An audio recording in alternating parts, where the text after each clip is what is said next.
Please join us every week for a new episode of Understanding the Human Condition with Dr. James Flowers. Dr. Flowers and his most admired mentors, respected colleagues, and VIP guests will share valuable insight into underlying health causes, conditions, and issues. These in-depth yet approachable episodes are a great resource for both private individuals and industry professionals. Our esteemed host, Dr. James Flowers, is one of the most recognized and respected names in the field of chronic pain, mental health, and substance use disorders, both nationally and internationally. Dr. Flowers is the founder of J. Flowers Health Institute, located in Houston, Texas. For more information about J. Flowers Health Institute and its concierge services, go to jflowershealth.com or dial 713-783-6655. And be sure to mention this podcast. Welcome to Understanding the Human Condition with your host, Dr. James Flowers. Hey, Robin. How are you? I'm doing great. How are you? I'm very good. It's beautiful.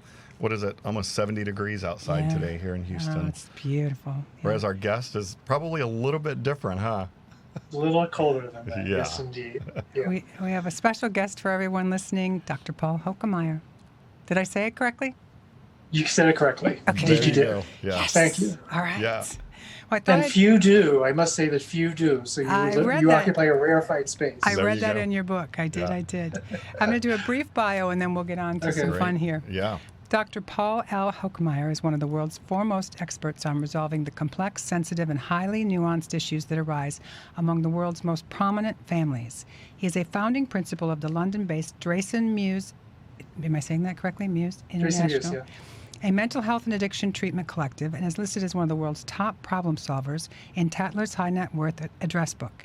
In his groundbreaking book, Fragile Power, Why Having It All Is Never Enough, Dr. Paul sets forth a new standard of culturally competent and clinically effective care for UHNW individuals, high net worth, and families struggling with mental health, personality, relational, and addictive disorders.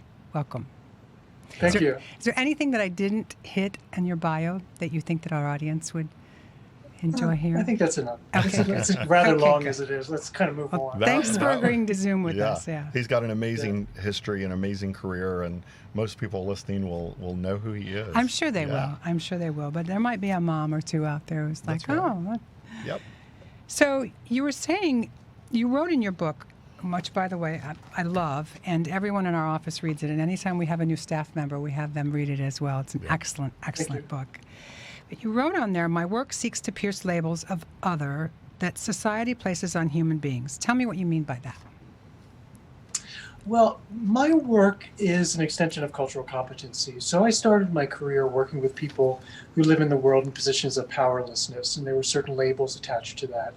And as I got deeper into my career, I saw that people who live in the world in positions of power, as a minority, were not allowed culturally competent, clinically relevant care. And so I set out to develop a new paradigm for treatment. And so the labels that we attach to those people are celebrity, executive, rich person, beautiful person. So there are these objective labels that we attach to a person. And in doing that, we deny them their humanity. And my work as a clinician seeks to pierce those labels and attach to the human being that exists underneath the label, to establish a reparative psychotherapeutic relationship so that we can meet them where they are in their humanness and then move them in a healing, reparative direction. Mm-hmm. So people, it's true. I mean, people don't allow them to be human. They're not supposed to struggle, right? So Right. what made you get into this, though? What sparked this interest? Where Well, did it this was all interesting. start? It started probably when I came out of the womb. I don't know. I was somehow, had the sense of being othered and obsessed. Just never like really curious about, I grew up as a middle class white American, white American male in America. And so the message that I received was very aspirational, that if you had all the accoutrements of wealth, then you had the keys to the kingdom and all your problems would be solved. And so I quickly found out that that wasn't quite the case.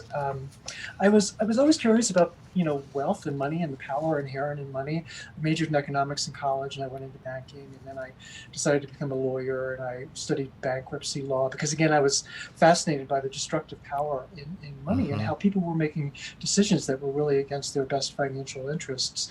I was able to leave the practice of law at a significant age because of a confluence of events.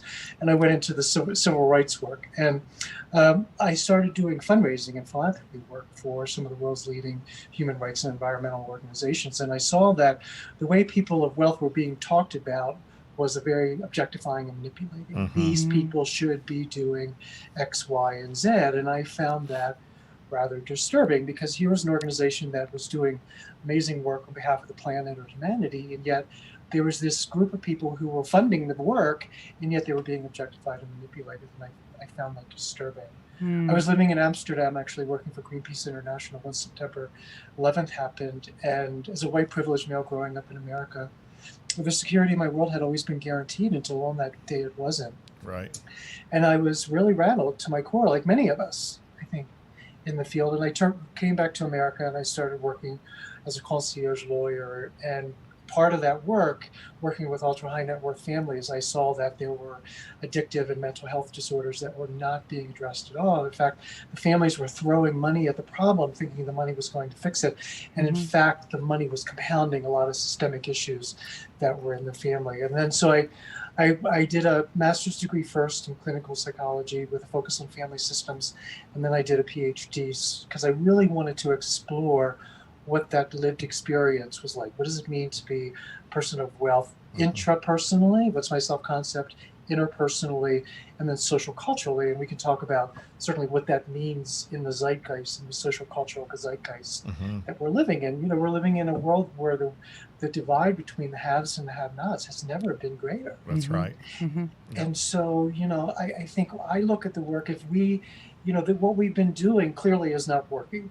And so if we can understand the pathology and the issues that people of wealth and power struggle with, and we can connect with them and begin to heal them, then maybe we can create some compassion and empathy, and we can begin to create the goal. It's an ambitious goal, isn't it? Yeah. It's a great goal. Yeah. It's certainly worth working for, isn't it? Absolutely. Yeah. What did you find in that study about wealthy individuals and high net worth individuals and their interpersonal relations with themselves? What sets them apart? So I found that there was a very similar coming out process that LGBTQ people come to. So having this identity was most of my participants felt unsafe. Like they did not immediately want to disclose to the general public or other people that they were a person of extraordinary wealth. There was a fair amount of shame around it. There was a fair amount of guilt around it, and there was a sense of feeling unsafe and insecure in the world, which we wouldn't think about, right? Because we think, well, wait a minute, you eat the healthiest food, you drive the safest cars, you have access to, you live in the best zip codes, and all of that, and yet there's this profound sense of unsafe, of feeling like they're going to be objectified and manipulated for their wealth. Over the last, 15, 20 years of working with high net worth individuals and in our concierge practice, it's amazing working with a 20-something-year-old who is the son or daughter of a billionaire, and the amount of guilt that they often have with them, and quite frankly, shame. How do you work with that in your practice? Well, the first thing is what you do, which is recognize that there's the different personality constructs. So as you know, working in this field, right, locus of control is critically important. So locus of control is how we determine our sense of identity in the world. Typically, generation one, the wealth earner, has a very robust internal locus of control. They feel pretty confident in their abilities. In fact, probably sometimes almost overconfident in their abilities. If they lost their money, they'd be a little grumpy, but they feel pretty confident they could make it again. Generation two, the people who inherited the wealth, or actually spouses who marry into wealthy families, have an external locus of control. So who would they be if they didn't have their money? Would people like them? Could they survive in the world absent their wealth? Two completely different personality constructs. So the first level of analysis is, let's not pretend that we're dealing with an apple and an apple. Right. Well, we're dealing with an apple and an orange, aren't we? That's right. Mhm. And so let's start out the analysis by recognizing that this is a different personality construct, and then realizing the commonality in every single human being who walks this planet, regardless of your gender, or regardless of your socioeconomic class or religion, wants to be seen and heard. Yeah, absolutely. Yeah. That's a And fundamental truth of the human experience. yeah, and feel a Mhm. connection. Yeah.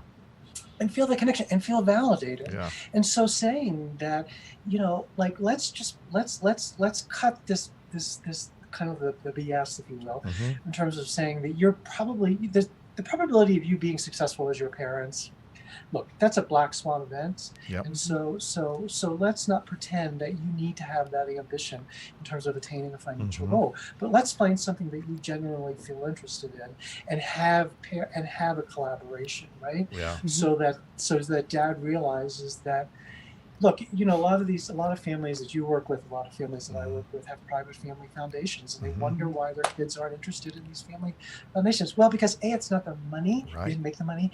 B, they don't really have a sense of agency in the world. So giving away money, while Mhm. we all think how wonderful it would be, hmm not that wonderful. Yeah. There's a lot of There's negativity. a There's a lot lot of of negativity there.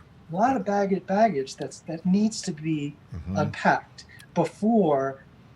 before you can get to a place of acceptance. Yeah, that's right. I think it's amazing, Dr. Paul, that you wrote this book, Fragile Power, Why Having Everything is Never Enough. Great Every book. single psychologist, counselor, social worker that works with me in my practice, I give a copy of in my practice.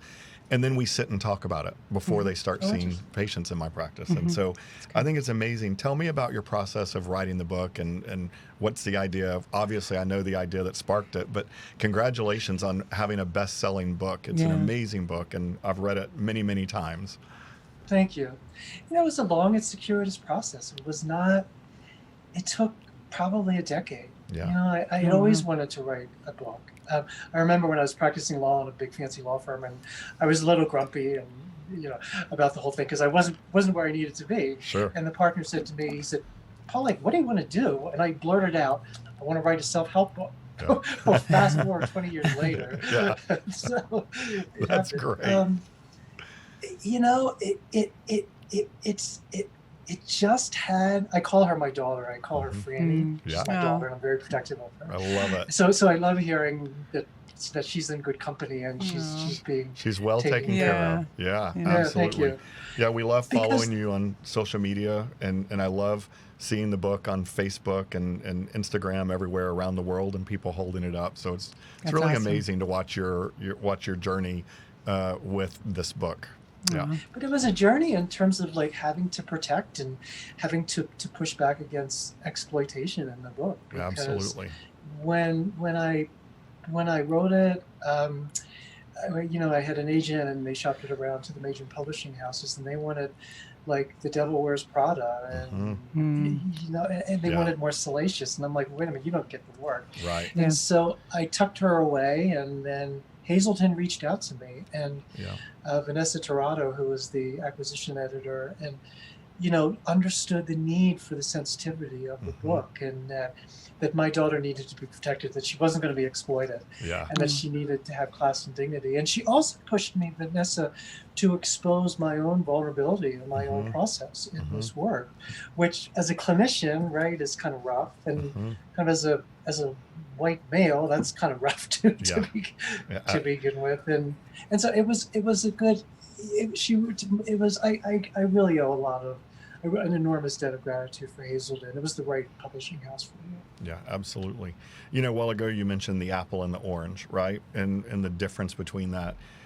What differences do you see in your practice in the folks who marry into money and experience really, quite frankly, stress and trauma over marrying into a family with that kind of money? Yeah, it's a process, isn't it? Like I do, and I don't know whether you guys, like I do a lot of prenups. Mhm. I help couples with prenups and postnups, and then revisiting prenups later on, and it's a very valuable process. So there's an integration that has to happen. There has to be an identity integration in terms of if you marry into a family of wealth. There's all sorts of assumptions that the world makes around you. You're a gold digger. You're just there for the money. Very dehumanizing, very demeaning judgments that are put against us. And we need to talk about those. Like we need to talk about that, because we tend to think of like the quantitative aspects, that, oh, you came from a middle class background and now you're flying off to Aspen in a private jet. You have such an amazing life. Well, guess what? Yeah, it's lovely and it's wonderful, and there's certain challenges to that. That's right. So I think what I try to do is I try to avoid this better than less than analysis, because it's so, like, my work gets criticized all the time of that you just think that we should be nice to rich people. Well, A, yeah, and B, what's the problem with that? Right. And C, yeah, we should be nice to poor people, and we should be nice to middle class people, and we should be we should really be nice to everybody. Yeah. And so let's avoid this better than, more deserving, less than paradigm. And we have to recognize the duality. Like, part of our work as mental health professionals is resolving conflict, right? And integrating the lightness and the dark, the health and the pathology, right? We know that one of the standards of mental health is the capacity to hold two divergent truths. Right. Like, I love flying private, and there are assumptions made around me that diminish who I am. And quite frankly, I suffer from what's called an imposter syndrome, where, and I don't know whether people like me for me or whether they like me for my surname or my money. It's complicated. It's not black and white. It's not. You know? And so that's the work that we do, isn't it? It is. Absolutely. Yeah. In chapter 7 of your book, it was titled Opulent. You address a sorely needed subject of rapidly changing field of residential and outpatient addiction treatment. Specifically, how some centers out there are taking advantage of wealthy families and high-profile people, being rich in amenities but lacking in clinical substance. So I thought you and Dr. Flowers could touch on that, because it really needs to be addressed, right? Sure, absolutely. Dr. Paul? Yeah. You know, it's all building on something, isn't it? I mean, I think that, look, this niche had to start somewhere, and where this niche started, we live in a capitalistic society, and so treatment centers saw, oh wow, this is great. We can have like a high profit margin, and these are all private pay patients, because we don't want to deal with insurance, and so they recognized from a marketing standpoint that they needed to create what's called egocentric environment. What do we mean by egocentric environment? Egocentric is an environment that's consistent with a person's sense of place in the world. So if I'm a CEO of a company and I don't really do anything, I don't do anything domestic, putting me in a treatment center where I have to clean my room and make my bed and scrub the toilet, I'm probably not going to last very long. Right. So I need to be in a community of people where an egocentric environment where I have. And so let's just back up. So what is treatment? Treatment is basically a frame, right? We have a patient who's destructing in some part of their world. We need to take them out of that system and put them in a new contained, safe system. Ideally, that system is egocentric for them. Blue-collar worker is not going to do well in an executive treatment center. That's right. Simultaneously, an executive is not going to probably do well there are all sorts of it's case-by-case basis. But treatment centers realize that we need to do something different. We need to provide a different level of care. Their motivation was all marketing, right? Yep. They didn't really focus on, okay, so now we have these people, and so how can we, since we're looking at them as a minority, top 10%, top 1%, so that's a minority population, we know empirically that minority populations have distinct cultural markers. Nobody took until my work, nobody took the time to tease out what those markers are. And so you ask, what are those markers, Paul, right? Yeah. So and there are 3, right? Isolation, suspiciousness of outsiders, and hyperagency, which is this capacity to control your world to avoid any discomfort. Got it. What do we do when we ask a patient to go to treatment?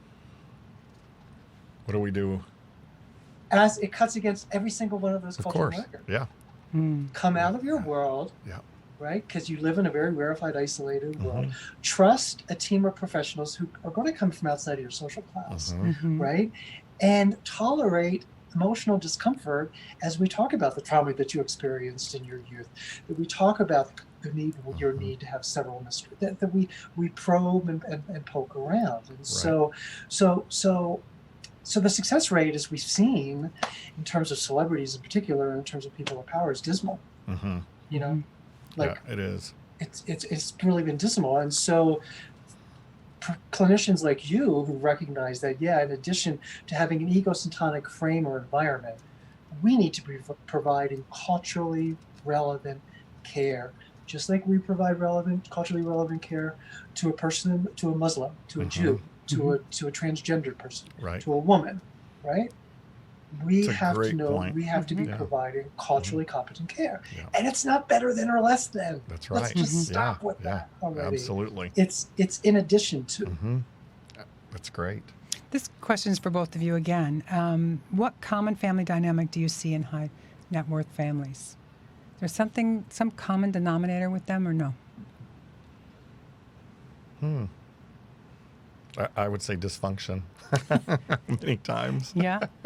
Okay, that's fair. I'm gonna go on the other side of that. You go the other side of it. Yeah.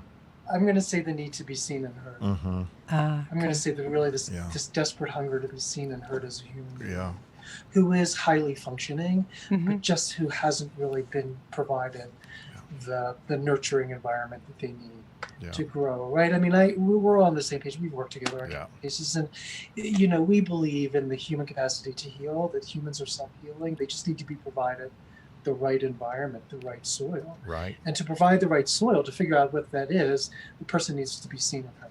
Yeah, absolutely. And again, feel that sense of trust. And we often when we're talking to families and we're talking to folks, physicians and psychiatrists, and I always say the cornerstone of our treatment and the cornerstone of my treatment is building an authentic relationship with the client.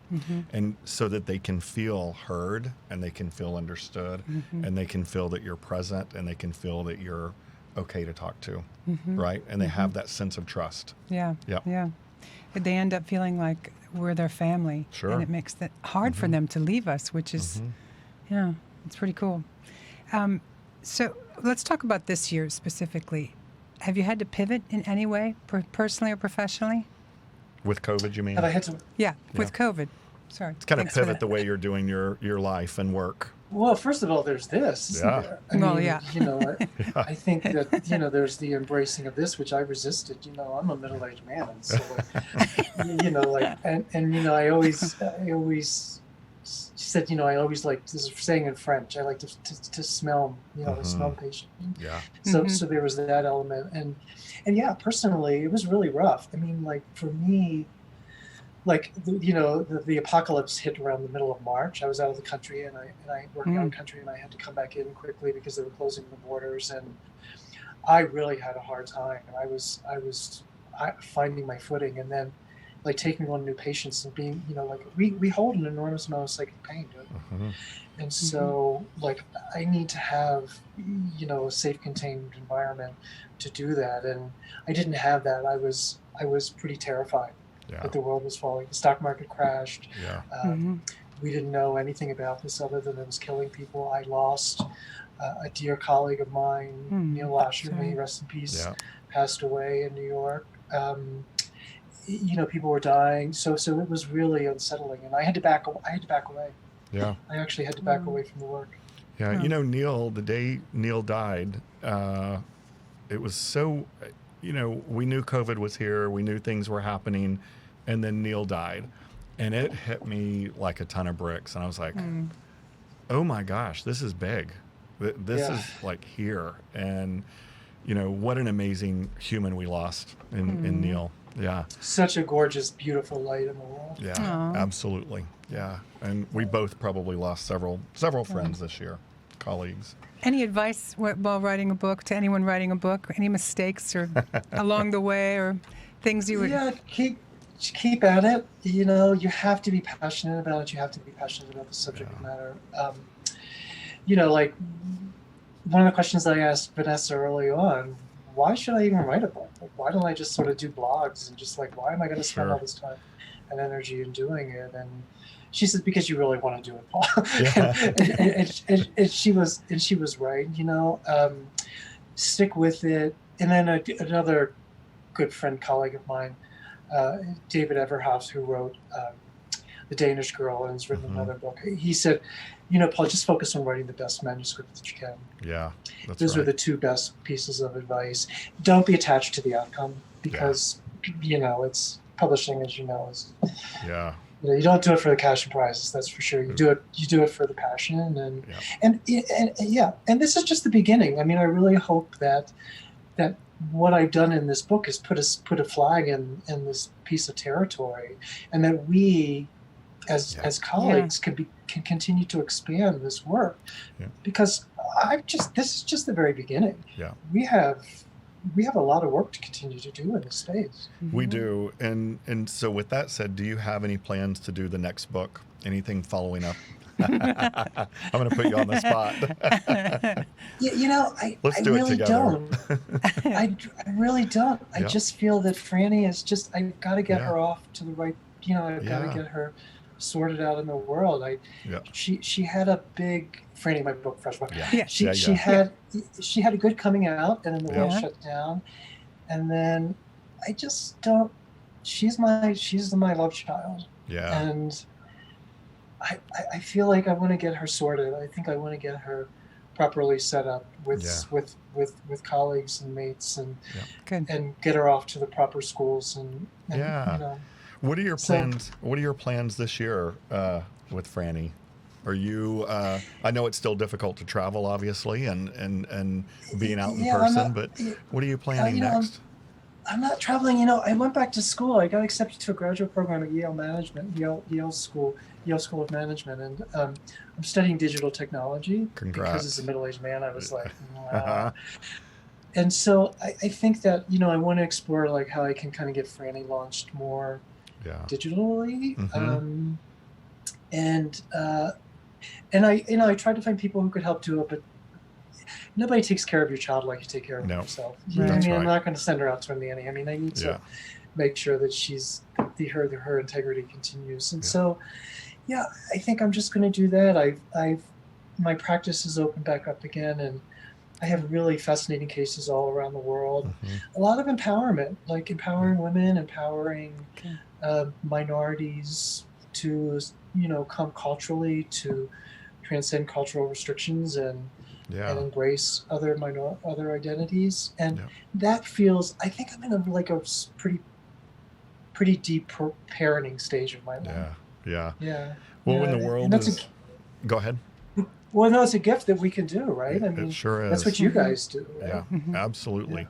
Well, when the world is safe enough to travel and we're able to get out and about, I'd love to come up and visit, and I'd love to have you here in Houston. I'd love to show you Houston. I'm sure you've been here. Show you the practice and take you out to dinner.